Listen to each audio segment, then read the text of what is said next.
going on, everybody? Welcome to episode 117 of CBSI Presents Tales from the Flipside. I am Bryan McClay. I am over here in Arizona, and it's not too hot yet, but it's getting to that point to where I don't want to wake up during the daytime. So you're gonna start just sleeping in like a bear. Yeah. So introduce yourself, everybody. Jon Z. Not quite as hot here, so I'm not quite to hibernation state. But happy May the 4th to everyone. Hey, Power of Paul checking in. Mike Morello, CBSI's Cover Tunes, all things nerdy Star Wars. Yeah, we had to have you on for the Star Wars Day, man. I should have been in the prop room today. That was dumb. Yeah, oh well. Leave him wanting more. Nico, your weekend update correspondent with CBSI.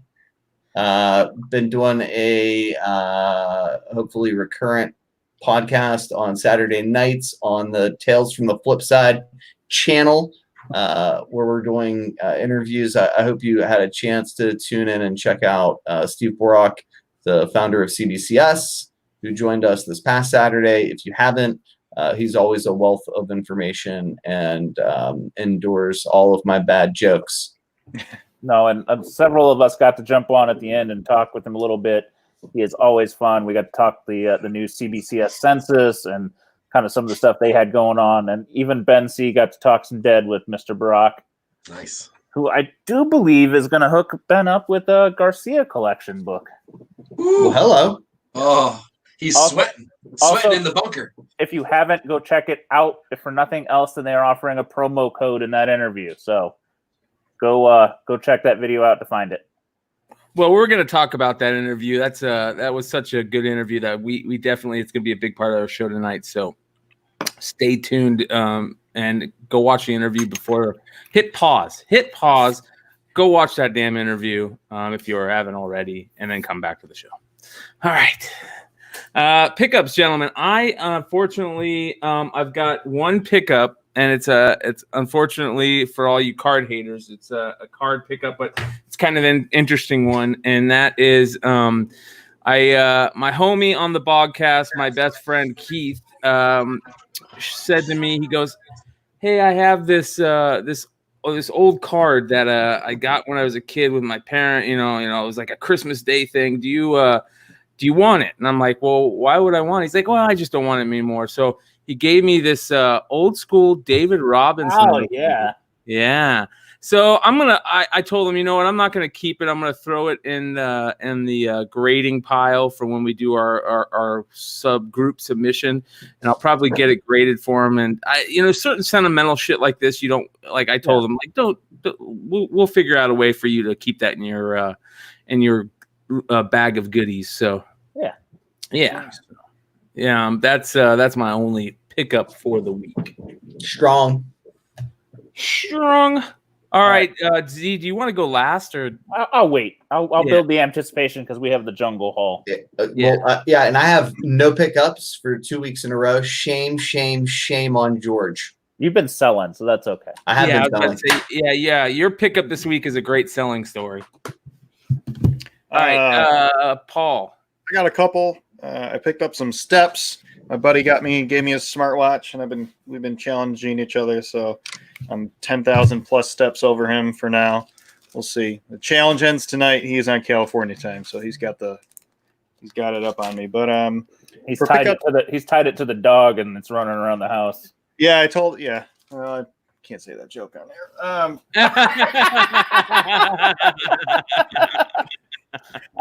I sold a I think it was a Pro Builder or some sort of off-brand Lego Star Trek or Star Trek. Sorry, Star Wars Day got me all mixed up.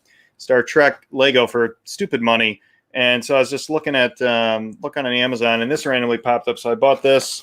It's just a cool. That is cool. Viking ship Pro Builder off-brand Lego. So I'll probably open that whenever we move as a housewarming gift. That's really my only pickup, but I have a couple Star Wars comics. Are we showing those off later? Yeah, let's talk about those later when we start talking about that's really my only pickup. Yeah. Okay. Nice. Those old school Viking and castle building Legos were some of my favorite Legos as a young kid, man. I used to have all the castle. Well, I mean, nothing beats the space ones, right? To me, my brother has a bunch of those at our. Yeah, nothing beats those, man. Nothing beats those. Yeah, especially the original ones that just have the hole in the mask, not the ones with the visor, but like the original space dudes from like the 70s. Well, you remember the ones with the visor came. They were so cool when they came out. They were part of that Blacktron or something like that. Yep. And they're the black and yellow sets. And I remember there was one set from that where it was like two ships in one. It would break apart and it had a little escape pod and the wings would open up like this. Oh man, fucking Lego talk.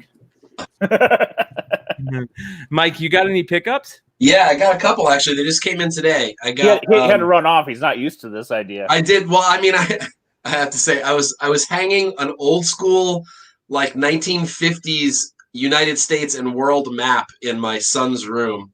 Oh, that's dope. Fighting with tools and stuff, but it's one of the original ones with like the wooden, spindle. It was great. But I mean, then I came down and checked my phone. I'm like, oh no, it's like 10 minutes till the show. So I want to find an old school globe.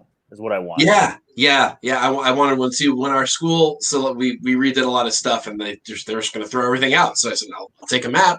I couldn't find a globe anywhere, so unfortunately, what are you going to do? So this arrived today. This is one of the Jenny Frison 1 of 50 copies of the Virgin Red Sonjas. I think they did maybe 5 or 6 issues from like issue 7 through 12-ish. In Virgin versions, and there's only 50 copies of these. So I finally got my hands on one of these. They never pop up. They're ghosts. Wow.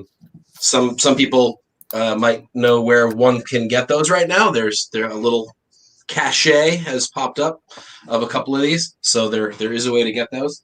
And then the other thing that came today is the entire run of Star Wars Rebels magazine. Oh, sick. Which are really, really tough to get. The story behind these, and we can get into all kinds of Star Wars nonsense later, but it didn't sell well. I think Titan thought it would sell well because the Insider sells pretty well, but it did not sell well because the show didn't start off all that popular. So the magazine kind of tanked. And unlike most companies, what Titan decided to do instead of just blow out their stock was destroy them. So these are rare. There's a couple of really good covers that are worth noting that people should look out for that have some pretty high value. There's Sabine's maiden cover on issue number 2, which is pretty cool. And also she's on the cover of issue number 1. So we can actually put all that cover Kanan number 6 nonsense to bed, because this is actually where she appears first. Actually, foreign UK version of this is the real first. Talk more to Topher about that if you want. And then the other big one is first adult Ahsoka on a cover, or what I like to call Hot Soka, is this cover, which is a gorgeous cover. That's the second to last issue, number 7. So this is the other one you want to look out for. There are currently no copies of this on eBay right now. There's one copy of the Sabine, I think, and that's it. It's really scarce. I love shit like that, man. That's the type of shit that just makes me love this hobby. Hearing about cool shit like that. That's hard to find. That's my favorite, especially when you hit that magazine niche. I'm such a niche magazine collector. I fucking love that shit, man. And there are comics in those. So, those are the first Rebels comics. So those predate all the Kanan stuff and other things where those characters pop up. But the Edgemore, I think, or Eggmore, are the UK's, and those are a few months earlier. And the run goes longer too. It only went 8 issues here in the States. I think it went something crazy like 22 issues or something like that in the UK. So there's a lot more of them. And there's subscription covers, and there's Spanish versions, and if you really want to go down that rabbit hole, there's all kinds of craziness. Yeah, well, I'm sure John is John. Getting ready to jump down that rabbit hole here soon. Me? No. He is taking Global Comic Safari notes right now. I saw. All right, brother, you're up. Me, huh? All right, I have one thing first. Before the really Nico. crazy stuff. Hold on, Nico. Did you have pickups? No. 0. Okay. Zip zilch none. I got a gift from a fan of the show first. Evan Taylor sent me and the kids some Teen Titans card packs. Oh shit! Nice. From That's cool. circa 2003. I've never seen them, so really freaking cool. Thank you, man. That's fucking That's cool. awesome. Very, very stoked. Like one of those things you don't know you need until you got it. So now I needed it, and it gave me 4. So I mean, technically, I give one each kid, and maybe I'll keep one. So thank you, Evan, man. These are the ones we've been joking about that I had to rescue from the jungle, and I had to transverse the entire world to get. But lots of. You mean this jungle? Yes, these were the traders that I worked with. Those are the traders bringing in the books. Yeah, this is how it got here, and then it had to ship, 2 or 3 different places to get to me. So yes, this is. He did fly in on a parachute that was attached to a jetpack. So yes, this was a long journey, many weeks. My friend Robert also had some books in this bundle, but I will let him share them separately. If you're wanting to see some more foreigns, I know Matt and I and Robert and some other guys have got some other Brazilian books that are actually, I showed you guys one crazier than the ones I'm going to show you. But we're going to do pints and pickups sometime in the next week or so for Global Comic Safari. So tune into that if you want to see some more mind, F's. crazy stuff. I will save those images for that though.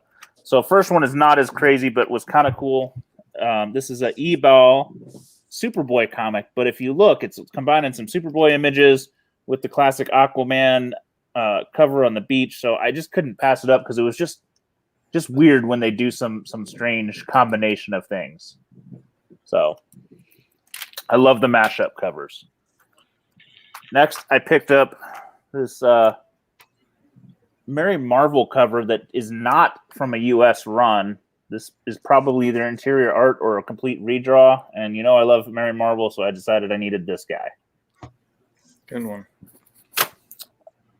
This one, similar story.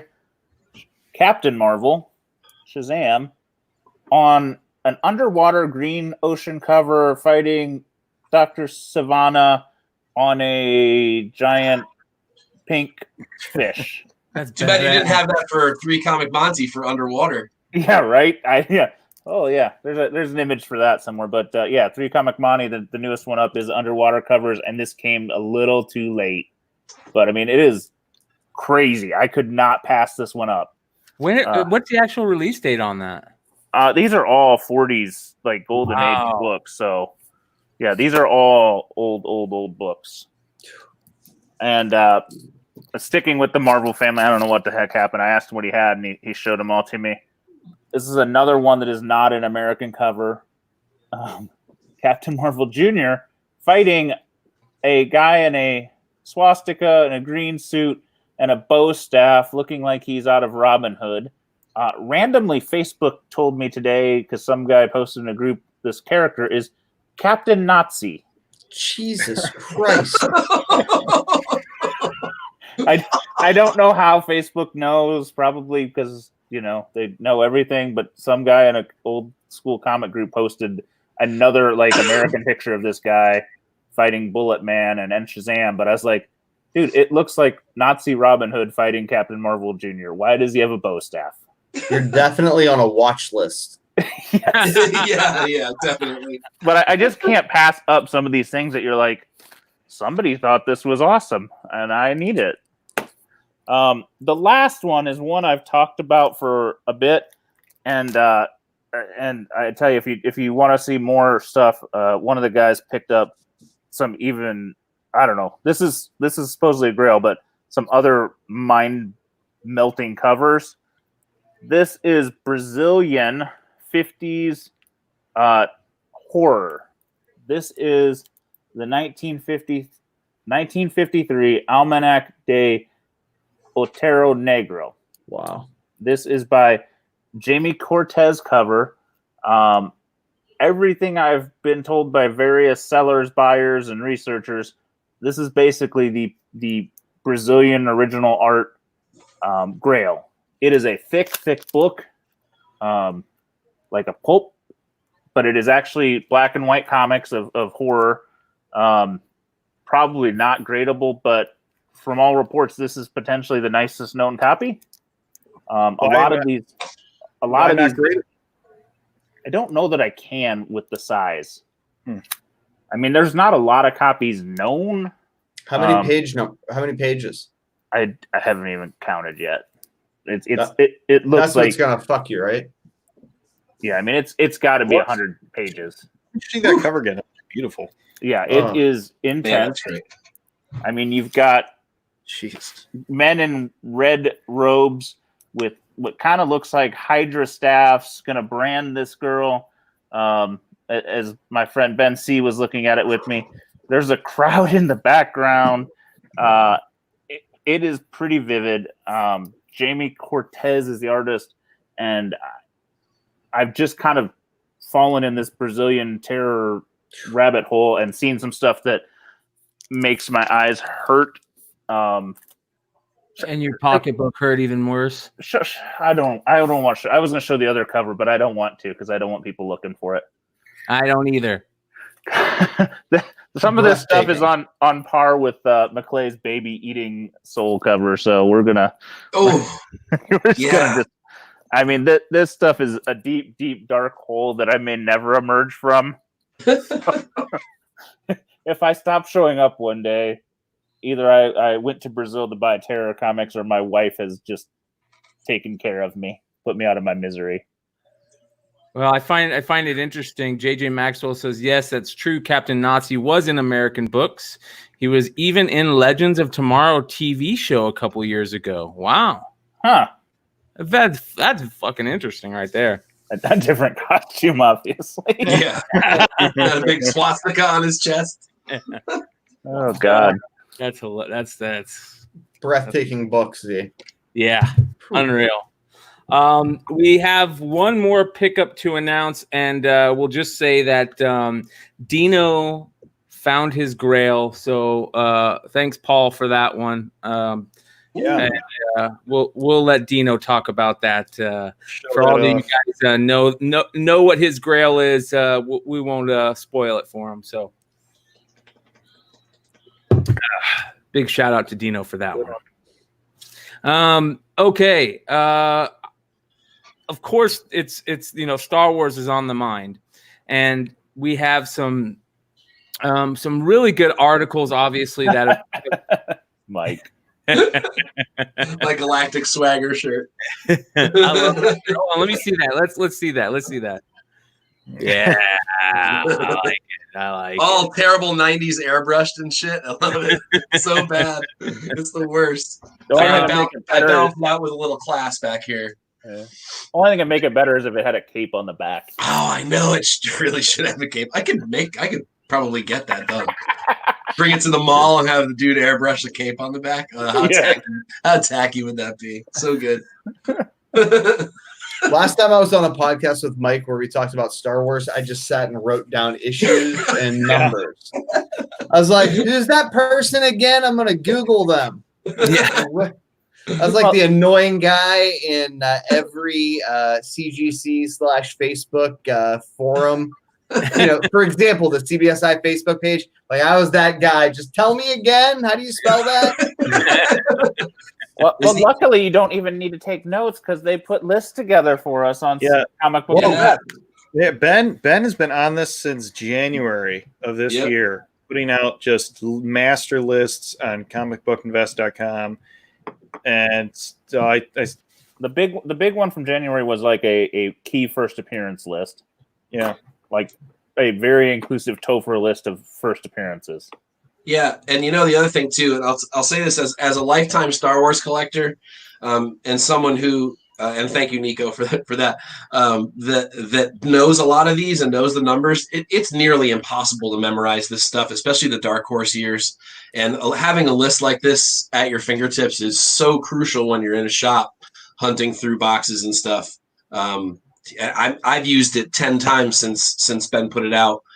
And you would think that someone like me who's been collecting this stuff for 30, 35 years would know all this stuff, but I can't retain it. It's so much. So this is a huge, huge tool. And thanks to Ben for putting the time in to do this. Well, and we're all visual, so these things aren't ones that have been burned in our brains. True. Look how small the scroll bar is on the right. The other thing too is, of course, when a lot of these books came out in the 90s and early 2000s, the internet wasn't what it is now, and eBay certainly wasn't. And a lot of the con variants and some of the really rare variants, if you didn't see them in person, you didn't even know they existed. So there's some super scarce stuff from Dark Horse that is kind of coming to light now. I'm sure we'll talk about a couple of them tonight.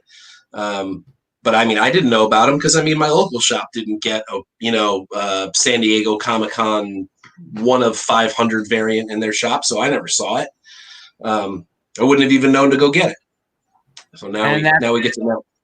And you brought up a good point that there was a book that made the top 10 list this week, and that's the Galaxy's End Imaginarium variant.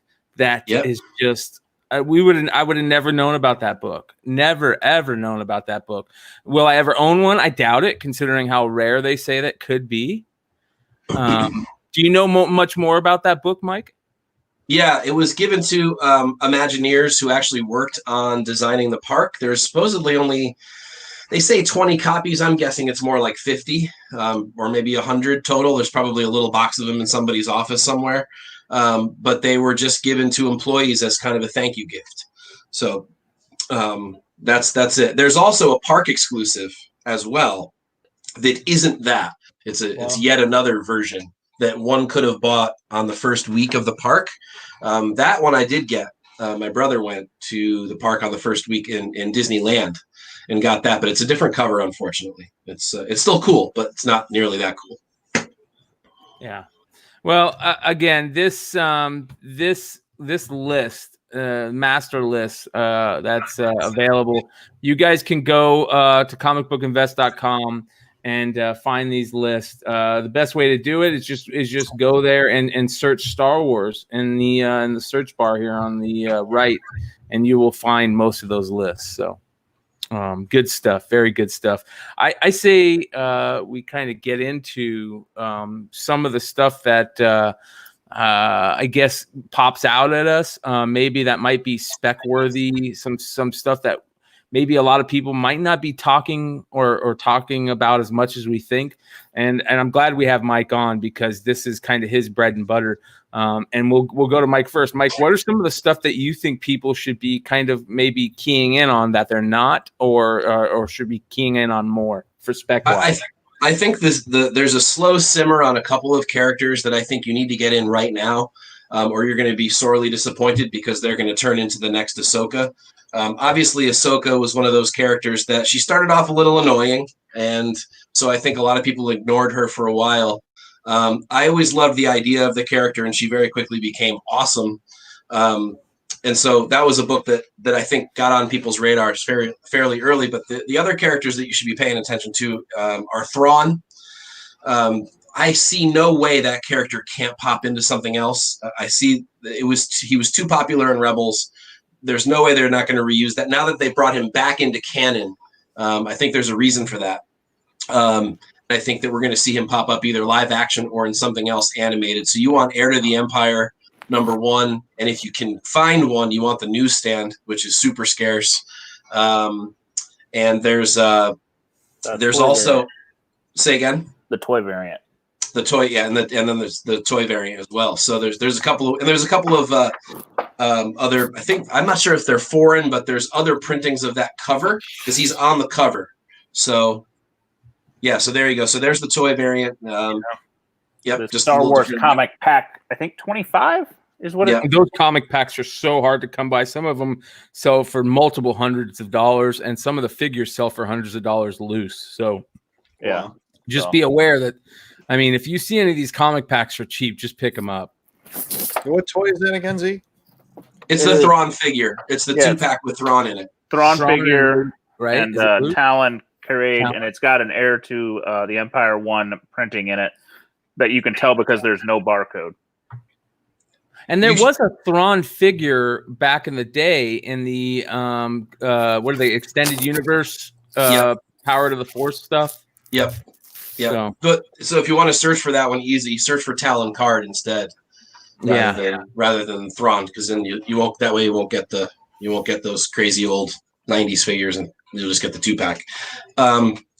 After Thrawn, and like I said, I really think trying to find that newsstand is a good way to go. Sabine is another huge character. She's very akin to Ahsoka. I feel like her popularity is going to be nearly identical, especially if they cast it right. And she's got the Mandalorian thing behind her, right? Yeah, I mean, right. I see there being no way that she doesn't at least pop in reference, at least in the Mandalorian show. The character was way too popular for them not to reuse. She's a great design. Her first appearance in comics is Kanan #1, not to be confused with Kanan #6. It is not Kanan #6. It's not even close to being Kanan #6. She appears in 1. She appears in 5. She appears in those magazines I showed before. So she's got about 4, 5, 6 appearances before that #6. And while the #6 sort of appeared on Ben's list today, he says pretty much the same thing in his description.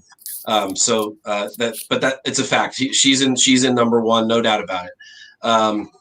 And then other characters that I like are various Darths or Sith from I don't mean to interrupt you, but these are my biggest spec part of Star Wars right now. I think that what you're about to get into, key in on this, guys. This is big right here. Yeah, I agree. And right now, there's pretty easy buy-in on almost all of it. Other than Jedi versus Sith #1, the Dynamic Forces variant, which is a super expensive book already. It's like $100, $150 book now, maybe even more. Besides that, all the Darth appearances, the old ones like the Knights of the Old Republic, and even earlier, sort of Dawn of the Jedi, Dawn of the Sith kind of characters like Exar Kun and you got, the Marka Ragnos, Nagasato. The list goes on and on. There's probably 20 of them. But the ones that either tie into a video game or the ones that were major characters in either in comics and or in Kenner action figures or Kenner Hasbro action figures, those are the ones that people tend to latch onto a little bit more. And as a result, I think if Disney's paying attention, those are the characters they'll use. If you played the Knights of the Old Republic game, when you go into the tombs, the ghosts of all of those characters, you talk to all of them and you get relics from their tombs. Those characters, I think, are the big ones. So they're already long dead come Knights of the Old Republic, which, keep in mind, is already in and of itself 3,000 years before, or 3,000 BBY, which is Battle of Yavin, for anyone who is really nerding out with me right now. And I love that fact. That's like, it's funny you bring that up because that's like my Star Wars nerd card check. Like if I'm going to check somebody's card on there, if they're a Star Wars nerd or not, I'm like, what's BBY mean? Yeah. So it's before Battle of Yavin. So, and then ABY is after Battle of Yavin. So I think that some of those characters have been specced on a lot. Obviously, the Darth Revans, the Darth Nihilus, the Darth Kraits, all those guys. But even those characters are still very, very, very spec worthy.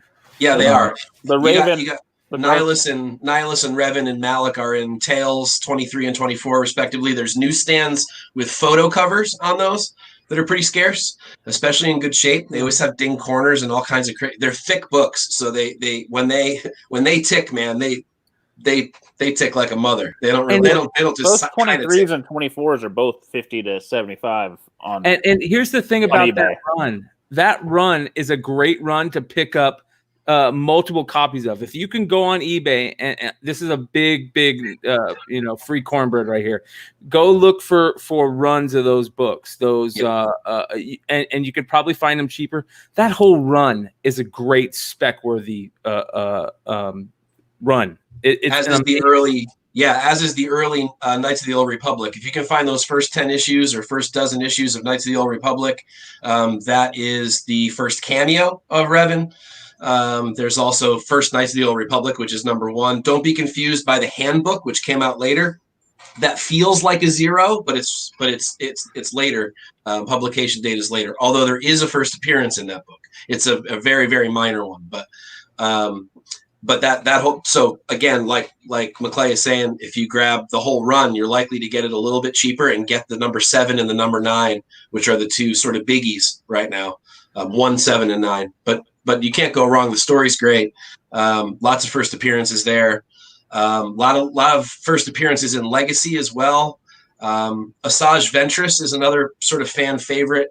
Her first in I guess it's Star Wars Jedi, the Mace Windu one-shot is her first appearance. That's starting to get some heat now as well. Not quite as much as the other books that we were talking about, but I think the other big thing is anything Maul related. I don't want to spoil anything about Clone Wars Season 7, but you want to keep your eye on Darth Maul. And there's a lot of books for Darth Maul that are spec-worthy. There's a couple I really like that people aren't talking about at the moment. There's the Darth Maul number 1 Dynamic Forces Red Foil, which is a photo cover. I think that one's great. People like that. People have always liked that one because they get Ray Park to sign it.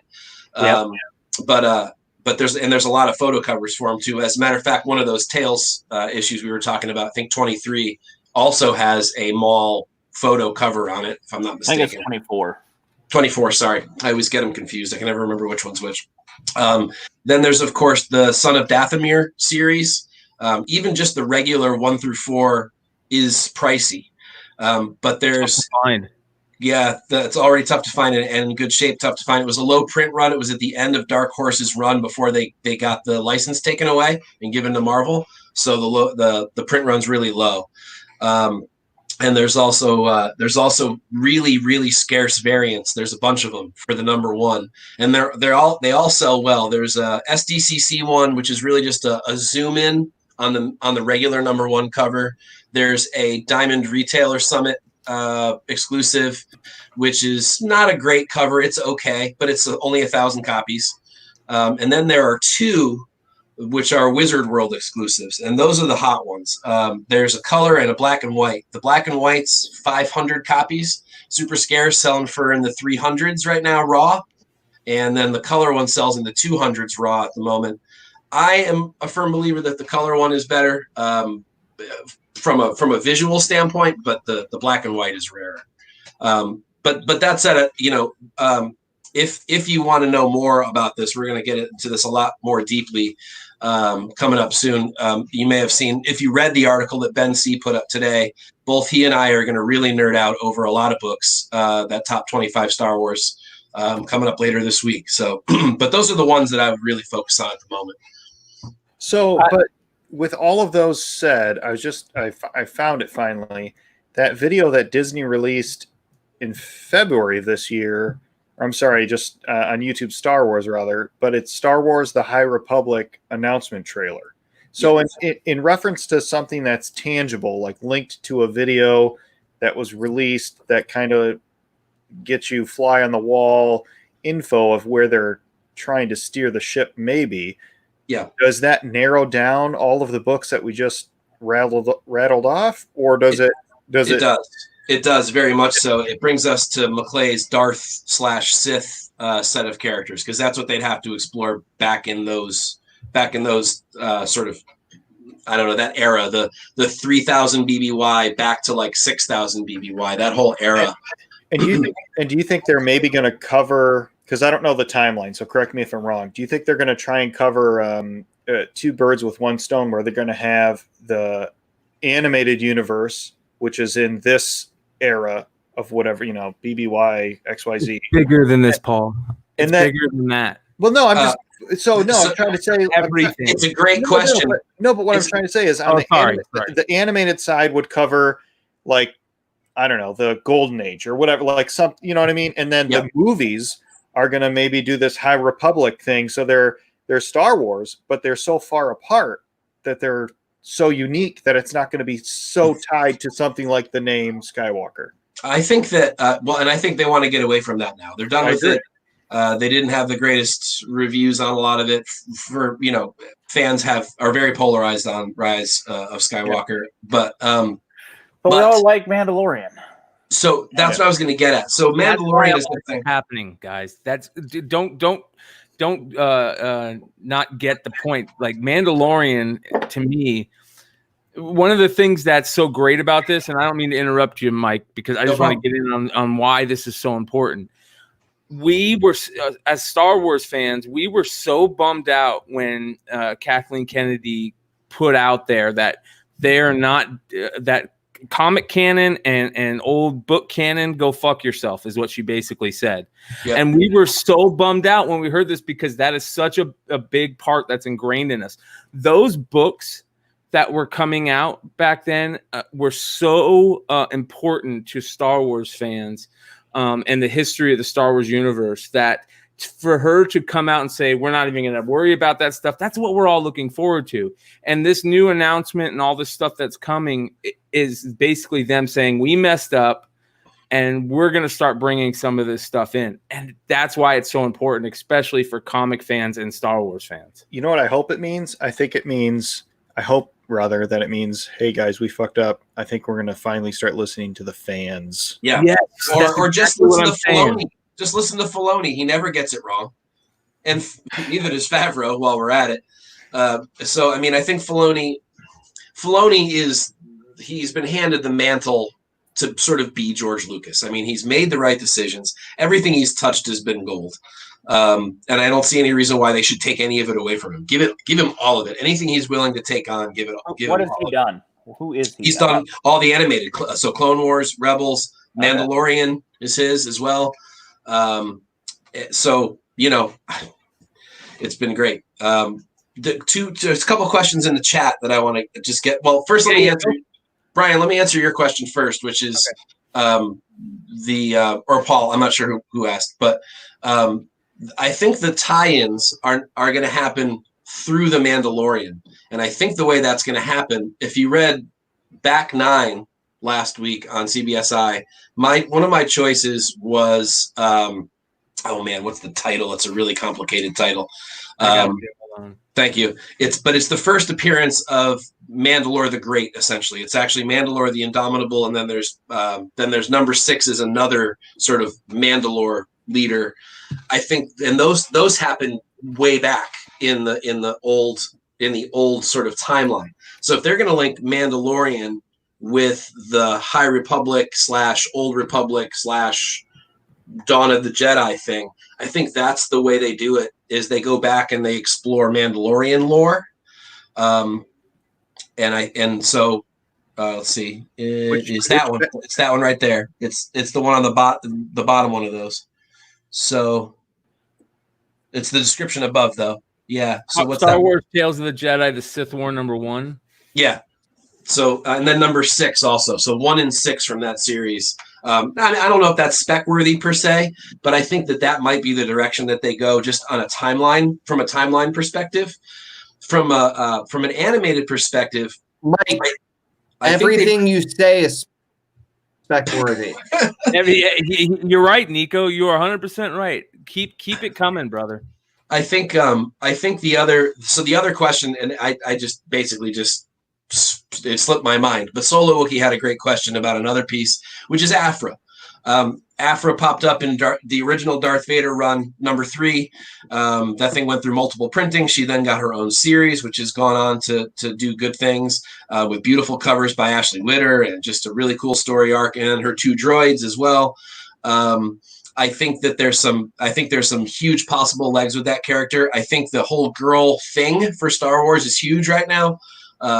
Between Ahsoka and the possibility of Sabine, obviously Rey, everybody has always loved Leia. I think that the for lack of a better phrase, the girl power of Star Wars is real, and we shouldn't ignore it. I absolutely agree. And Aphra is the new blood in the series, and I think that if they use her correctly, she could be really, really cool.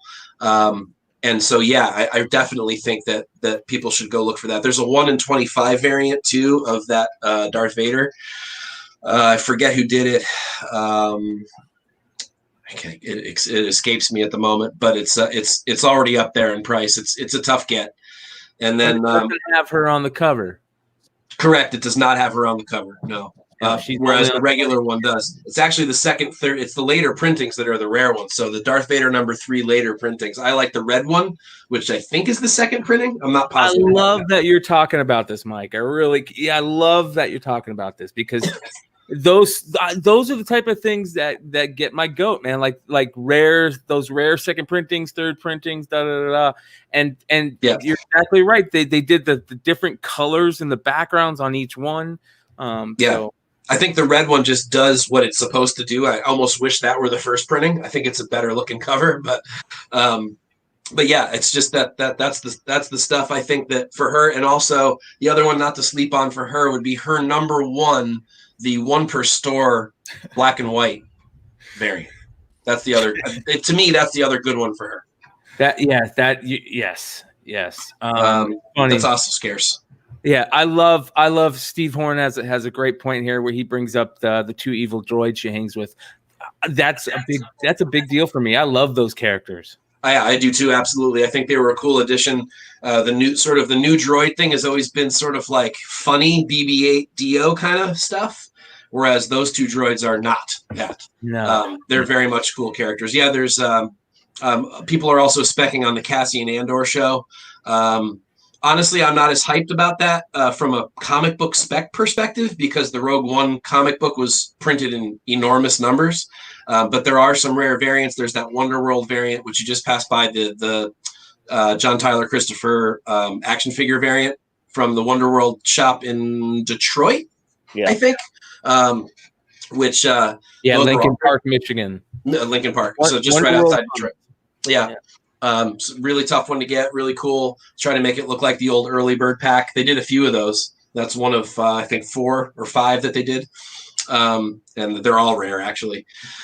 But I mean, sort of my trickle down would be Thrawn, I guess maybe Sabine tied with Aphra possibly, and then all those Sith. But I think all those Sith, the problem with that spec is that they're going to use some of them. It's just who are they going to use? It's not will they use old Sith, it's which ones. And which one pops. Right, exactly. And which one's the rare book, which one has a weird variant, which one has a crazy third printing or something odd, which one's really hard to find in newsstand. That'll be the book that'll pop. So, I mean, I think right now, if you're a speculator, and I know that's a dirty word these days, if you're an investor, and you can find some of those rarer ones at a lower price, snag them. I mean, $2, $3, $4, $5 is not going to kill anybody. And man, you could be sitting on a little mini gold mine if you find the right book. And I think there's a lot of them. The problem is that Star Wars fans have been hip to their own stuff the whole time. It's comic fans that haven't been.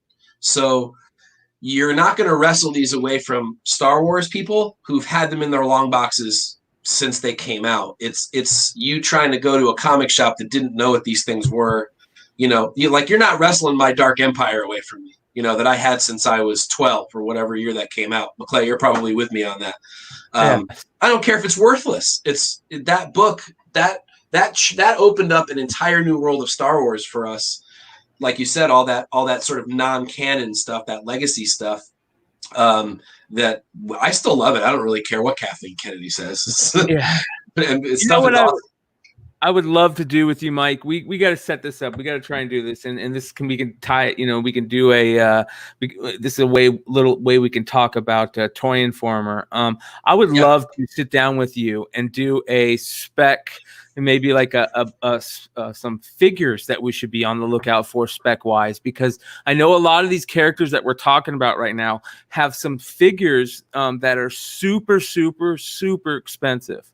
Ahsoka vintage collection. That is the figure right now. It's her sort of live action persona. It was reissued in a Walmart Black Series box. It's pretty much the same figure. There's some paint detail that's different, but the figure is generally the same. But the carded one was in a wave that you could only get from Entertainment Earth. It got nixed from regular distribution, and so that whole wave is super rare. But the Ahsoka is crazy. The other one is her original blue carded Clone Wars figure is also a nutso figure. It's like $150 figure too. Yeah. So essentially it's her best animated figure is the Clone Wars blue card, and then her best sort of live action figure is that carded VC 104. I want to say it's either 102 or 104. Is that the same? Is that the same? The wave with Jason and Jaina Solo. No, it's the one that has the Obi-Wan in clone armor. It has the special ops clone trooper. It has that they've released probably 10 different ways. Yeah, there's the it's the expanded universe clone trooper, whatever the heck it's the red and white one. And there was also the Royal Guard. They came with the multiple heads, I think, and extra stuff. So, but they've reissued almost all of those on those black boxed Walmart things. You can get, I think you can get them all except the Obi-Wan on some other card somewhere along the line, or in some other box. Well, me and you, we need to set something up to where we can sit down and talk about this with all the fans out there, because I think they would really love to hear about that action figure side. I would love to talk to you about it. So we'll do that one of these days. There's Lego too. Let's not forget Lego. Yeah. So I don't know much about Star Wars. So my Paul question, to link it back to something I know a dribble about, is there a Star Wars version of Hulk 181 versus 180? Is there any big controversy like that, or is it all pretty much clear cut? Honestly, the only one that's been an argument at the moment has been that Sabine appearance. That's why I was a little bit animated about it. I'll leave the calling out to you guys. It's not my show. But somebody somewhere who has some influence decided to tell the world that number 6 was Sabine's first appearance in or first full appearance in comics, because she's on the cover of number 6.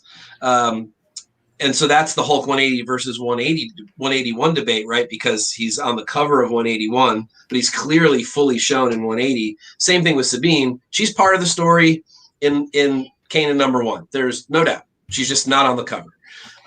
So that there's that one. There's no debate with Ahsoka, luckily, which is why that variant, that one of 1,000 variant from the Dark Horse 100 variant, which I have here actually. Is it possible to find? Yeah, there's only 1,000 copies of this beauty. It is like some. But yeah, exactly. It's a really beautiful book too. It's her first appearance, and it was a exclusive. Is she on the cover? Is that her on the cover? She is. Yeah, she's right. She's that right there. Really, really cool. I can zoom in. So what makes her such a cool character that speaks to the audience? Is it? Well, I think Solo Wookiee basically said it. She's like the Harley of Star Wars. She's a badass. I mean, she's straight up a badass. Ashley Eckstein, the voice actor. No, sorry.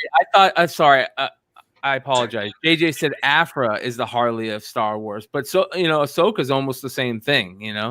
Ahsoka is her arc is really organic and cool. Her character ends up being incredibly dynamic. At first, she's a little annoying. She has the nickname Snips for a reason in that original few episodes and stuff. But her character becomes so multifaceted and layered later. Her use in and out of Rebels. There's a novel for her. Her arc later in Clone Wars, and especially in this current season that just ended today, it's unbelievable. Her character has really just blown up, and I think a big part of that, I wouldn't have known this until the last celebration that I went to. But anyone that went to Star Wars Celebration, if you went to Ashley Eckstein's table and you saw the line at that table of the girls dressed in cosplay as Ahsoka and just lines wrapped around her table to get to see her, to meet her. It was astounding to me. There is no doubt that the girl side of Star Wars fandom has latched on to Ahsoka. They identify with her, and I think they do that because Ashley has really made herself a very accessible kind of a thing. And granted, it's marketing for her own career, but she's done a fantastic job of that. And it's a real disappointment that she's not being talked about as being cast for the live action part. I realize Rosario Dawson is a very popular actress as well. She's probably going to do a fantastic job. But I just always felt like Ashley deserved it. I don't know her. I mean, I've met her in passing one time. She was really sweet. But I think that she's a big reason for the character being popular. Just being accessible, being at all the cons, talking to all the fans, starting a clothing line for herself with a lot of Ahsoka themed clothes, that kind of thing. It's been a perfect storm for that character. Not only the writing from Filoni, the character design is great. Ashley Eckstein's been a great voice actress for her. I would love to see, and McClay has her Instagram up. I'd love to see if she did, maybe she has this, she's done any cosplay as Ahsoka, like full. There is one. I've seen at least one picture. I don't know if it's a doctored photo or if it's actually her cosplaying, but she has at least one time just put a picture up. Just to see, what she'd look like as the character, to try and, her on screen per se. Yeah. But, it'd be really fun if at maybe SDCC or some other big con next year, when things are, knock on wood, hopefully back to normal, that, she didn't get her spot for the live action, but that she cosplayed kind of like, the guy from Mythbusters. Just kind of went on the floor. And she is the voice in Rise of Skywalker that you hear in the background. Right. So they did give her that. So she's at least in, live action canonical Star Wars as the voice, but not as the actress, which I feel like it's a shame. I don't know. It's none of my business. It's way above my pay grade. I'm just a fan talking. But I'm not one of those sort of starstrucky kind of people. I just think that she created the character, along with Filoni, of course, in writing a good character. But at the same time, just she made that character be popular, and so I think that the answer, I guess, Paul, is complicated, in that the character is good, but that perfect storm of the right actress, the right writer, the right character design at the right time, and the story. Yeah, absolutely, exactly, and cool marketing. So, like, talking about all these books and bookmarking those articles on comicbookinvest.com, even just searching Star Wars, I found them all from January. But I wanted to ask if anyone else's LCS has mentioned opening back up again, because mine did, with a few stipulations. They're going to open on the 12th. Is anyone else's LCS online or whatever mentioned opening back up, or maybe they've been open this whole time with curbside only, or is everyone else in the dark? We've had a weird one. We've had several doing curbside. Indy proper has got 2 more weeks of the mandated shutdown, but the state of Indiana is loosening, so shops outside of the main city opened up today. I didn't go, but I know they had opened up traffic. A lot of them are like, please wear a mask. We'll have some hand sanitizer, that kind of stuff, and we'll limit people. But most of the shops are in the city, so they haven't really had a chance to yet. A lot of curbside pickup, things like that. I've seen several doing the Facebook auction stuff, that kind of thing. Mine's gosh, what I just said, the 12th, limiting 6 people at a time, masks and things. But if your LCS has a Facebook, check them out. They might be announcing their open date soon, and maybe not clog the line if they're limiting it to say 6 or so. But depending on the size of the shop, it might be good to sneak in and hit the Star Wars boxes because they've been closed. Yep, and a lot of the spec is hit since. Right, and stuff could be back there. Yeah. My shops in Nashville proper isn't open, but surrounding counties all are. So some of my sort of outskirt shops are actually open for business now. none of my shops have announced. I don't think that's on most people's minds enough to get that going. I don't know. Does that make sense without sounding too harsh? Yeah, well, I think you're right. Hey, Nico, you there? I know. I tried to message I hope him. so, but I'm Yes, scared you're to there. even talk. Oh, okay, good. We can hear you. Nico is actually stealing internet from California right now. That's why it sucks. Yeah, he's been Yeah, talking what I about- did is I fashioned some string together with a couple cans. Well, been I talking want to Mel a lot about how to borrow his neighbor's internet and shit.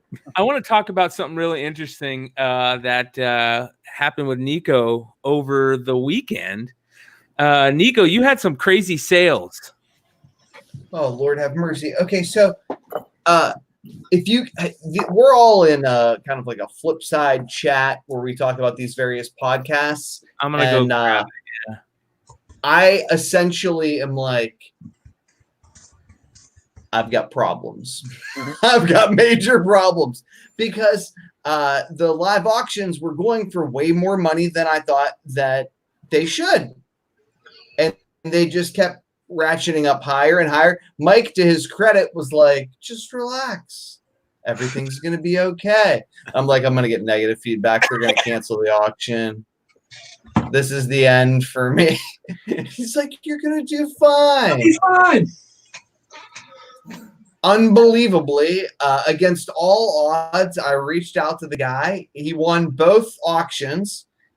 I'm like, you appreciate that the books that are in the pictures are the books that are for sale.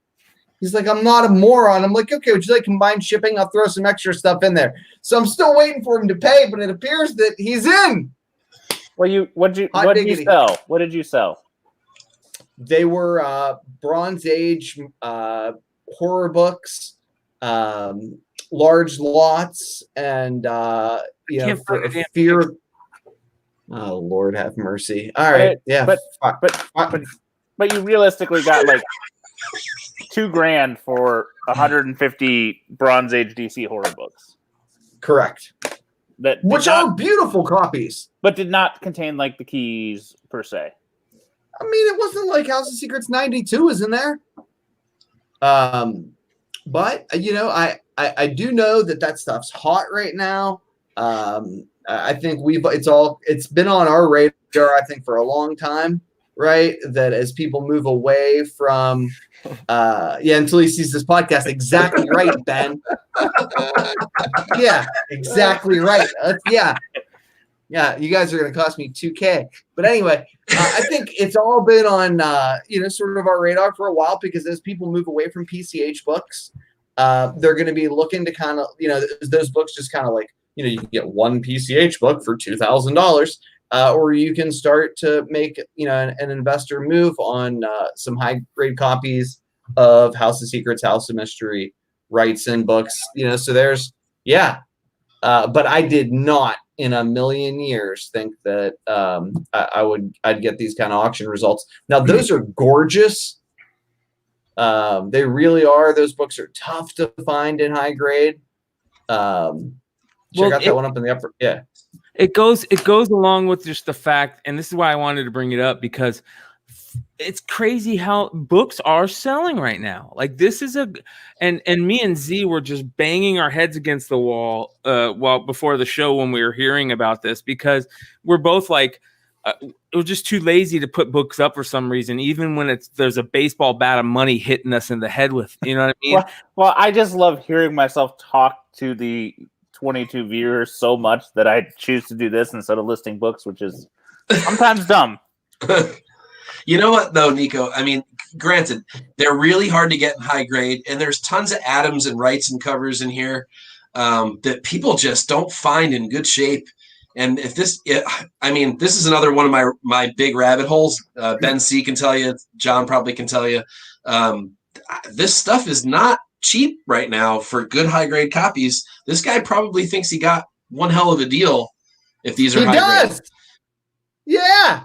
He's like, I'm not a moron. You're an idiot. I'd have bid more if you'd have told me the numbers. I'm like, I have a guy who's supposed to help me with my auctions, but he's not very helpful. John knows that story. He's also your internet guy, so He's also my internet guy. It's just all bad. It's just all bad. I can't tell you. I'm not sure if he has Asperger's or what, but he talks a good game, and then he gets distracted. And, he's very smart, but it's tough. Anyway, the point is, he's not very good at following my "please God, just take some pictures and respond to this email" sort of direction. I just think that it's all. Yeah, show the other auctions. That went for a G. Can you go to the other listing? Yeah. Just a second. I'm gonna move from screen while I do this, just because I don't want to. There's like 30 books there. I told him I'd throw 20 more in that I have laying around. Combined shipping. The other one went for $1,000 too. And I hope he gets 9 4s, 9 6s. Oh yeah, man. It's I got it. Yeah, this is wow. Wowzers. Good for you. Good for you, brother. So since we're talking sales, did you want to show some of the sales data that you pulled from the Yeah, that's what I can promptly explain why I am selling these books, because as much as I love them, and I really do, I was trying to put together runs there. It's really, for the record, if I went down the rabbit hole of trying to put together a House of Secrets or a House of Mystery run, I'd probably pay more than what I sold these for, just because of the sheer difficulty of doing it. It's very hard to do, and this was me giving up. So that I can move on to stuff like this. You got those other books? Oh, yeah, they're in the thing. Hold on. Okay. I was assuming because I find it, like you guys do, fascinating. No, I got it. All right. Are you talking about these ones? Here, yeah. Oh, all right. I find it fascinating what's selling. So Green Hornet Comics #1. Raw copy listed as a 4.0. I think that's probably a pretty solid description of the grade of the book, but I'll let you guys take a look. They're on eBay from last night. There's 32 blue copies on the census, 1 qualified, 12 resto copies, to give you some kind of indication of how the mighty have fallen. A CGC 5.0 purple C cover, sold in June of 2017 for $4,000. C is poor restoration. Wow. I mean, it's quite obvious, right? So how the mighty have fallen. There was news that there's going to be either a television show or a movie. You remember back in 2017, we were all high on the hog, Seth Rogen, and hopeful of a major blockbuster, and movies with green in the cover in the name just don't do well, apparently. They can't. Tell you what, that's all going to change once this HBO series happens. When it happens, I'm going to will it into existence. What? Green Lantern, man. Well, Green Lantern would do better on a longer time period. It's too much story to tell in 2 hours. Yep. All right. Sorry, I didn't mean to go off on a tangent. Yeah, not at all. I mean, that's just kind of like one of the big books that you never flip and see. No. Gone with the single bid. Old school. All right. I followed those auctions. I've seen 3 copies of that. 3 Green Hornet #1 in the last month. I've seen 3 in the last year, but 3 in the last month, thanks to the COVID comic market. Anyway, but I belabor the point. All right, so this is a super cool one. These timelies have not gone down an inch. It's unbelievable how the results, I can't get like a 10% discount. I'm like, is this real life? So USA Comics #5, everybody can see why the cover's unbelievable. There's only 23 universal copies on the census, 5 restored. In April of this year, a slabbed 0.5 brought back 1,400. In June of 2019, a 3.5 sold for $2,640. Oh wow! 1942 classic. It's gorgeous. People just don't want to spend money on books. Well, we talked about it last show. Well, too. they're spending money on certain books. Big books. They don't want to spend a lot of money on big books. Well, I mean, I think the people that buy these books traditionally are also the people that are really focused on the market and the world. You know, the people buying the reader books and the small books, maybe just aren't as connected to that. But we mentioned it in our last show that the reason these books are even showing up is because these dealers live show to show, and there's no show to go to. Correct. Or Right. there's a lot of money being passed around in the comic book market right now. And yeah, a lot of these I think are dealers that do the show circuit, but there's also probably some people with collections that are maybe cashing out a bit. Is there anything else being what our show is for Flipside? Is there anything non-comic that is just completely going nuclear that we haven't talked about that someone knows about either here or in the chat that just normally has trickle sales or mediocre sales that like? Do you mean like a market, like a collectibles market? Yeah, exactly. That's just going nuclear because of this. I believe Ben C says the Pokemons never sleep. Except Snorlax, right? Yeah. I was just about to say Pokemon. I know Pokemon's going crazy. I mean, on the internet market, I know OA has become a ridiculous thing right now. Yeah, that's what comic OA. So Dennis says, yeah, people have tons of time right now. Exactly, the time and then a little bit of money because you might not be working, but if you're on unemployment, an extra $600 a month, or I'm sorry, a week, in some cases, is play money maybe Significant. And there's truth to retail therapy. Makes you feel good. Yes. All right, Nico, on to Incredible Hulk #1. Yes, is this crazy? There were 2 Incredible Hulk ones that sold Sunday alone. As you can see, this is a 0.5 copy to give you some indication. Can we show the other one too? Do you have it? Yeah, you know what's interesting about this one that I wanted to say? That surprisingly, this has a torn, basically half cover of the book. It surprisingly still has nice eye appeal because of the way the layout is. Yeah, the splash page and the cover kind of line up nicely. Yeah, it still says Hulk across the top. Yeah, that is just great. All right, so here's the #1 coverless. All right, so this is what's fascinating to me, at least. The 0.5 cup, the 0.5 coverless copies have not sold historically well. This is a skyrocket number for it. 2015 0.5 coverless, $850. November of 2018 0.5 coverless, $824. This year, unslabbed, raw 0.5, closing in on the 2250 number. That's crazy. In April, there was a blue label 1.0 that sold for $5,000. Now, we always talk about Hulk 1 as like the rare Silver Age key. You compare it to the books that we just showed, right? Like there's 32 blue label Green Hornets or 23 blue label USA Comics #5. There's 1,205 blue label Hulk #1s. Wow. And that's substantially more rare than say ASM 1 or AF 15. Yep.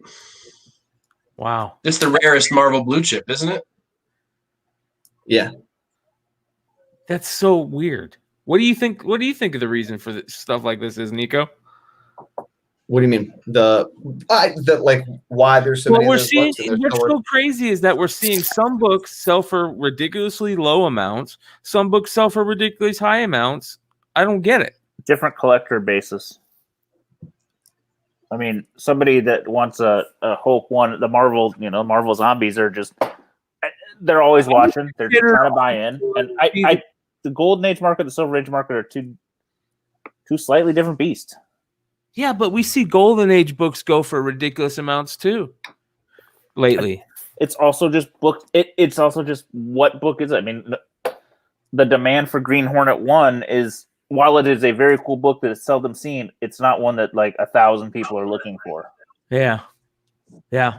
But there's a lot of eyes on a Hulk. Yeah. Yeah. I just love that you bring these things up, man. It really makes you think. All right, on to do you want to continue on with Hulk? Yeah, please. Or we can just go on to the next one, right? Okay. Yeah. All right. So this one's kind of fascinating for me too, right? Wow. So ASM 50 is the first appearance of Kingpin. There's a little more than 1,000 blue label copies. Only about 20% are higher than 8.5 on the census, right? So at 9.2, highest graded, 64 copies. 9.0, 101 copies. 8.5, 126 copies. And I misspoke. 9.2 is not highest graded, but it's the sweet spot, right? Where you see like prices really start to jump. So 8.5 in January, $2,500. It's experienced real incremental growth, I think, over the last 2 years. The low was in February of 2019, and it was 1,700 was the number. At the 9.0, you're seeing an average price of $3,459, and when you hit 9.2, it's $5K.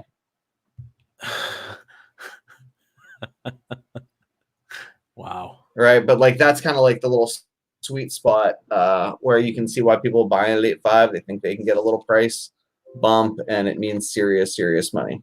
Yeah. An extra key, right? Yeah, that's unbelievable. I love it. Before the comment, Before the comment goes away, Dennis Hayes asked, "Did Baby Yoda ever hit the market?" Yes and no. As a sort of a backlog to the P-Dub's question from earlier, what else is hitting right now? The Baby Yoda stuff, some of it's out. The 11 and 6 or 8 and 11 inch plush Mattels are out. And they are not really seeing a premium. The first pop released right before stores closed down at some of the like Hot Topic and GameStop. Local shops probably don't have them yet, but those are out there. There is a Black Series figure coming. There are other multiple pops coming. They're not out yet, but they're due imminently. So some of it's trickling out, some of it's not. There's of course posters and T-shirts. There's a card set that's just the child. The Topps put out. It's in its own sort of standalone box. You can get them at Targets and Walmarts. The sort of the plush is really beautiful, by the way. There was also a Disney at Disney exclusive, like Disney Parks exclusive plush, which is really plush. The Mattel one has a plastic head and plastic hands, whereas the one that was in the parks was a completely plush face and everything. So there's that as well. They really, I think that's about it. Yeah, they really fucked. So they really did. Yeah, we got about half of it. So although the Mandalorian 4-inch figure just dropped within the last couple of weeks as well. It comes with Cara Dune and the Remnant Stormtrooper. Those are the 3 figures in that new wave. So you may want to look out for that because the Mandalorian figure is selling really, really well. 50-ish bucks, 35 to 50, depending on what day you look. Just because most stores don't have it yet, so people are asking a premium because they have it in hand. But I'm sure that one will drop back down a little. Yeah, eventually. All right, this is one of my all-time favorite books, Nico. Green Lantern. Leaving the 6. Yeah, leaving the Bronze Age or leaving the Silver Age for the Bronze Age. I'm a big fan too, but a lot of people. It's probably one of the most controversial spec books of them all. There's a lot of guys who think like, who cares? It's not a first appearance. It so feels it's an less interesting relevant than it used to. It was for a long time. If you've been in comics for a long time, it was the book, right? That people said changed everything. Anyway, I still believe that. I mean, I think it is, but I just think the newer collector doesn't appreciate the history of it. And McClay, you and I are on the same page there. But I just wonder whether or not we're a dying breed. I kind of just am waiting for it to drop a bit, and I might grab one.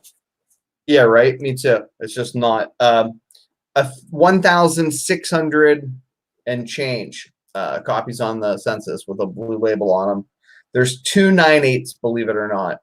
Whew. Yeah, I know, right? Isn't that wild? 21 9/6s, 45 9/4s, and 81 9/2s. So in pretty April, rare air. Yeah. That's amazing. Sorry. In April of this year, a 9/2 sold for a little more than $2,000. In May, we've got this sale right at the $1,700 mark. Wow. To give you some indication of what's going on with the book, in September of last year, a 9/4 sold for $3,688. Wow. Okay, but to talk about how people for that? No, that was a 9/4. 9/4. 9/2 was like $2,000 and change. Yeah, that's exactly right. But to give you some idea of the trajectory of the book, if you roll back in time to 2011,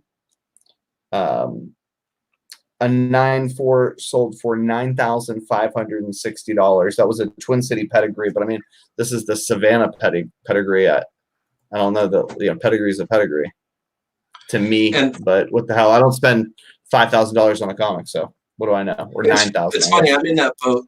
I sold my copy. I had a fairly high grade copy of this, and I sold mine off. Not sure that I regret it yet. This may be the book I end up regretting selling. I sold it to get a really nice Hulk 181, so I don't know how much I can regret that move. But the odds of me getting a high grade one back is probably pretty low. How long ago did you sell yours, Mike? About 6 months ago ish. Do you mind what if do you mind telling what you got for it and what grade it was? Yeah, it was probably in the 7 range, 7.5, 8, maybe an 8 on a good day. It was a really nice copy. I got what did I get for it? $750. Wow. So you may be able to buy it back cheaper, Yeah, I mean, I probably could, and it was really nice because I mean the Hulk 181's in the 9s somewhere. It's not graded; it's raw. And I traded like 5 big boy books for it, including kind of a beater 181, a complete one, but it was like a 2, 180 to 2, something like that. Along with this was the other big book. There was I had an extra. This sounds really arrogant, but I had an extra Marvel Spotlight 5 as well. And that went at the time. It was also a what is it? The Captain Marvel 13 or the Marvel Superheroes 13. And there's a 5th book in there too. I can't remember what it was, but all those books went towards the 181. But this was the one that I might regret later on. I'm a huge Neil Adams guy. That's why I love this book so much because I'm right there with you. I'm a huge Neil Adams, Denny O'Neil fan and Green Lantern fan too. So I just love this book. All right. Wow. On to this is another book that I love that I wish I owned. Cerebrus #1. Yeah, so I was the weird kid that was reading Cerebrus as like a 15-year-old. Well, I probably should go to therapy now that I've admitted that publicly. But it's a relatively rare book, right? Like, so I think it's super rare.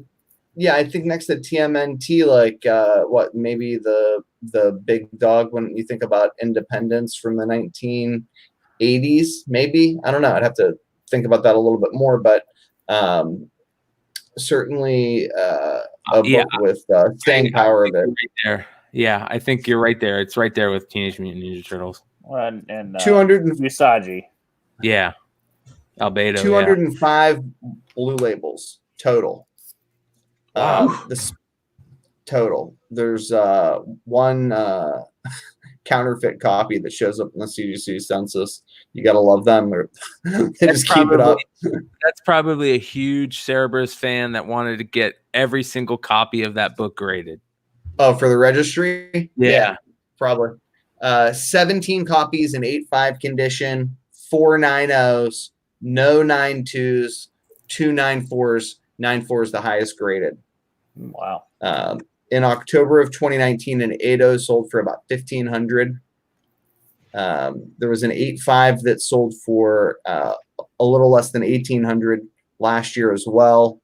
There were 2 copies that sold last year. So one sold for $1,790. The other one sold for $2,496. So this one's on par with the high sale from last year. Again, you just don't see them. I thought it was cool that one came up in this high of a grade to live auction. I know. Yeah, I know. what do you Ben got? says this is bronze, but I kind of tend to lump this in. I know it's older, but I lump it in more with the independent movement, the Turtles and all that. And all that stuff is still going real strong. I mean, the Crow books, which I watch, are still strong. The Betos are very Kamiko strong. Primer. Yeah, The Grendel Kamiko Primer. all that 80s stuff is still very, very strong. I think there's just a lot of fan base that is hitting their prime income ages that want it. Yeah. So, and as we said, it's rare in this grade. Tick is weak right now. Yeah. Trust me. but it's definitely in that class. Right? Yeah. I think this one's cool because if you've been doing comics for a while, you remember how crazy expensive this book got for a minute. The high in 2018 was $1,900 for a 9.8. This is Amazing Spider-Man 301, and it's still a beautifully, absolutely clean cover. You know where the Cerberus were printed? Solo, he's asking. I do not. I have no idea. No I'll idea. look that up. There's 151 9.8s these days. I think that's the issue. Is this was a book that was rare for a while, but at this point, super it's not. duper rare. Pain in the ass. I remember trying to sell them back in the day to get a 9.8, and I never managed to do Well, it. it's because it's got the same problem as 300. It's got a little overcut, right? Yeah, absolutely. The other thing that this has that 298 and 299 have is they've got that damn black TSR ad on the back. So a black ad on the back with the front of a white cover and the stack, they all have rub and they all get that black ink on it. That's terrible. It's a terrible combination. You're absolutely right. Yeah, all 3 of those books suffer from that all the time. Hopefully, you didn't invest in that book at 2,000 and you feel better at 950. Yeah, one-on-one. I can't find out how Right? they were printed. Yeah, it's brutal. No. Do you think there'll ever be a time where for this color rub problem, they just place like a piece of something, wax paper or something between the freaking Paul. Anyway, Yeah. no 9.9s, no 10.0s. It was called the poly bag, Paul. No, in the boxes where they put the, you know what I'm talking about. They're lucky. Diamond's lucky to get Last him in the book. book. All right, let's just disregard Paul. Moving forward. Somebody's got something else about that one. Tip top. Oh, you got Mike on a little nerd boner. You skipped one. Oh. Yeah, no, where you going? Go back. Which one do you want to do, Nico? Let's do this one first. Okay. I can't help it, man. Inquiry, Paul, I don't know. I think Nico's on a internet kick. All right, hold on. I got the info. He sent it. Hold on. All right, so tip top. 21 Universal, 0 restored. This raw copy sold He wants for. like a little people. Uh-oh. Go ahead. We're in like every 30th word, Nico, I think. Yeah. All right, so sales data 7.0 in November of 19 for 6,300. Check. A 5.0 for in November of 18 for about this same price of 3,120. A 3.5 in February of 19 for 1,380. Nico, there you go. And a $341 for a 0.1. So this copy, I don't know. It's hard to see the grade on it, but it feels like it sold a little over what should have, because I don't think it's a 5-6 range. So Peanuts is strong, is what I think we're taking away from this. I love it. I mean the Peanuts, and if you watched the Vintage Voyage show with us a couple of weeks ago with John and Ben and team, we did a feature on this stuff. We got a little bit down the rabbit hole in a weird way, but the Peanuts #1 essentially is sort of the grail, and it never pops up. But that one, along with the United number 21, is they're tied for the first appearance. Ben was saying on that show that the prices have gotten a little softer on those. They're not quite as maybe rare. At least this one's not quite as rare as maybe we once thought they were. So some have popped up here and there, but this obviously is. Nico just added this sold in less than a day, though. Yeah, look how clean it is. I mean, just that's the thing. These books are always beat to hell. They're essentially kids' comics. They were folded in half, ripped, written on. I think you can tell that looks pressed too, right? Yeah. You can see the sheen on it that looks. It's got a nice color. Yeah, does. It's a terrible cover. Yeah, good. A nice presenting. All right, let's do the what if, because Nico did some great research for us. He just has terrible internet.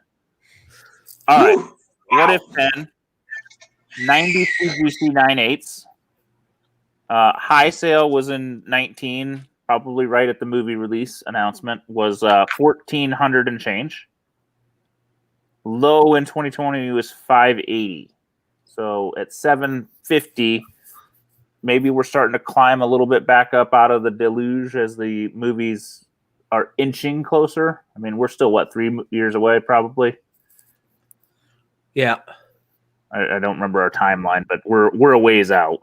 I love this fucking data, man. This is great.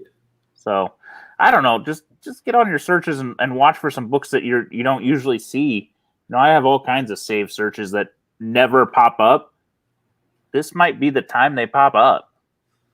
Yeah, saved searches are nice. It's one of those eBay things that they let you do if you can deal with the emails. I mean, you just have those. What's that? You can mute the emails if there's some that you just have on your save search list to make it easy, but you're not super crazy about. But yeah, I think it's a great feature. It's nice. I like on my phone. I like looking at them on my phone the best because I can just swipe. Yes, it is easy on the phone. They show nice on your computer. It's a little annoying, but on your phone, it's like, okay, I saw that one, don't care about that one. I see spine ticks on that one, skip it. It's easy. It's just easy to breeze through. So saved searches is nice. Figure it out how to delete your saved searches, and you can hone it into what you like. And stuff pops up. I've gotten a handful of books because of the saved searches. I sent that one to you, Z. Yeah. It was not on your radar just because, I don't know, I probably spelled it wrong. I purposely cleared a lot of save searches recently. I will probably bring them back, but at some point you fill them up and you just need to change them out. Is there a limit? That's how I got those Rebels, that run of Rebels magazines. 99 or something. Oh, by save search? Yeah. Yeah, I mean, it popped up because I don't care what issue. It popped up as the whole run. It was really late and at night. It was like 1:30 in the morning or something like that, and no one was on. I just snagged it for really cheap, $1 less than cover per issue. Yeah. So this show, we really wanted to hit on Nico's interview with Steve Barak. If you guys haven't seen this interview yet, you guys need to go check it out. It was an absolutely amazing interview. It was a lot of fun They did a little thing afterwards, and I want to give a couple of shout outs because the channel is really starting to grow, and there's a lot of interesting stuff that are coming. And so shout out to all you guys, to Z, to Mike, to Nico, to Paul, to everybody that's part of the channel, to Ben C, to Peter. There's all kinds, to Chris Nelms, everybody that's helped us, that's made this thing grow, and that are putting out really good content. I just wanted to make show sure some of it. Yes, of course. All right, so Global Comic Safari just released part 2 of Spider-Man 300. Tomorrow, check it out. We're going to do our first modern book, and we're going to cover Losh 23, the Hughes variant. So that'd be fun. And I want to give a big shout out real quick to Matt Roybal. Matt Roybal is a star in the making, and he's a really good dude, and we need to have more content from him. So Matt, figure out a way to clone yourself, brother. And we mentioned the Vintage Voyage. Sunday night we did the Batman Golden Age show, which we talk about the first 5-6 years of Batman and all the highlights and greatness there. The other thing I wanted, we showed this one before, the Brock show. If you have not seen it, you really, really should. It was a great interview. I don't always love interview shows, but this one we really kind of got in a nice groove and had a lot of fun. And if you have not checked this one out, this is like the underrated show of the group, is the 3-comic Monty that Mike and I both do, where we pick a theme and we each show 3 books from our collection that we think fits that theme very well. And between the group, you get some really cool stuff. And we also have somebody on the show, and Mike Morello, that has been killing it for a long time. Him and Nico have been interviewing some really great people, respectively. And Mike, thanks for what you do too, brother. You're doing so much. But your last couple interviews have been amazing. Talk about those interviews real quick.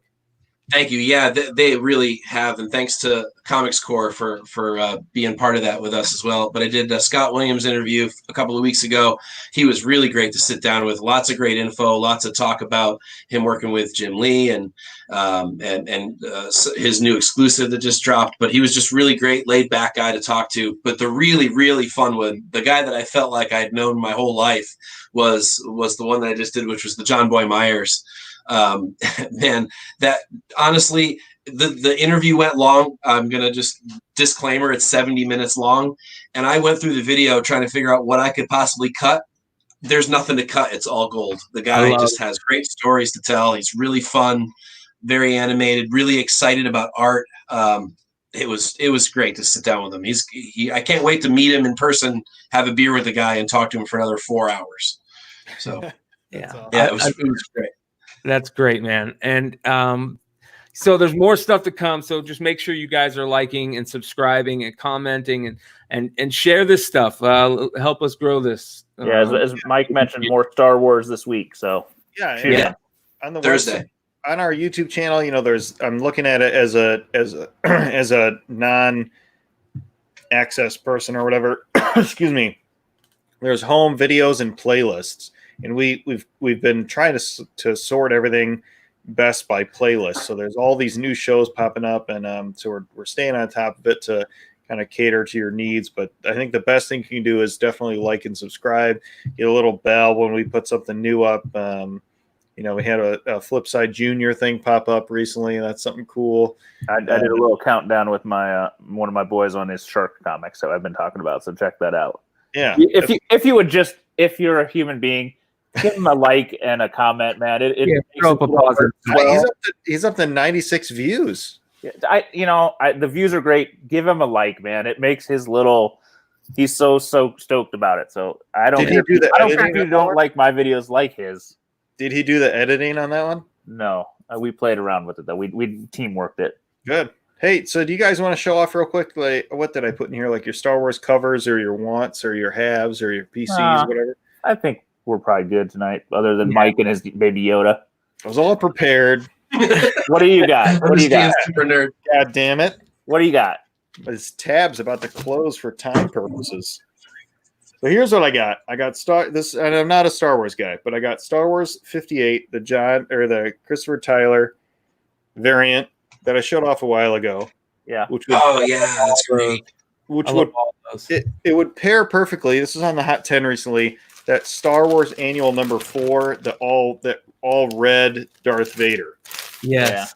Which I'll probably have because that's up there. This is just the second one. This is Mike mentioned this one. I'm just gonna leave it in the sleeve since anyway, whatever. But it's the Wizard World. I got that one, Mike. Oh wow, nice. Oh, and here's the color. There you go. And you know, I do agree with you. The color is nicer. This might be more rare, but I think the color is more beautiful. Paul stumbled upon a good book. What the heck? Yeah, it's good. It's beautiful. I mean, and you know, granted, I have said that I like the color better, but it's a personal choice. Yeah. The black and white is rarer. It's a much nicer black and white than normal. There's some shading. It's not just like an outline like some of the others have been. I think it's beautiful, but I think there's no denying just how gorgeous this is. Now, the thing that hurts this book a little, the color one, is that this was the cover they used for the trade paperback. So for people that don't care so much about how rare the book is, but just want the cover art, they could go get the trade paperback. However, trade paperback ain't cheap either. Yeah, that's super expensive. What's that, Brian? That trade paperback is super expensive. Yeah, it's like $100 book. Jeez. Yeah, I was gonna say Star Wars Annual 4, I feel like if I had those two, it might complete like a nice set, unless there's a Skywalker one that would go with it to tie it in, a Luke or I don't know, but anyway, yeah, I had that on the list to show off, and I don't know if you guys had any like Grail Star Wars books that are either attainable or not, whatever. 35-cent variant number 1. Yeah. Good luck, everybody. Never even sniffed it. I've got a ton of my favorite Star Wars book. One of my favorite Star Wars books is and I have them in 9.8, so I just don't have them accessible. The Alex Ross Darth Vader with the where his lightsaber is out, and there's like all the lightning hitting the lightsaber, or it's like a purple lightsaber, isn't it? Like something like that. I can't remember. It's like it's a badass Darth Vader of Alex Ross. Yeah. And then there's some really good Boba Fett ones by Gronov, right? Isn't there a really dope Boba Fett by Gronov? There's a bunch of good Boba Fett books. Not to plug the article, but I did a Mandalorian. It's for Mandalore is the title of the Cover Tunes article of some of my favorite covers, not from a value perspective, just from an art perspective. Various characters, and my favorite Boba Fett character, or favorite Boba Fett cover is in that one as well. Yeah. I can't remember who did it. It's not the Granoff one, although that is a gorgeous cover. But there's some beautiful Boba covers. Yeah, we got so much stuff we can talk about with Star Wars. We just need to talk about, man. So look for more fun Star Wars stuff coming. Absolutely. We'll get way down the rabbit hole on Thursday. Make sure to go check out comicbookinvest.com, everybody. A lot of these articles that we are talking about right now, that's where these articles are from. Also, you will find the Hot 10 list there every Friday. And don't forget to watch the Hot 10 show that we put out every Friday. And make sure to like and subscribe while you're at it. Anything else, guys, that you can think of? All good. Good show. May the 4th be with you. May the 4th be with you.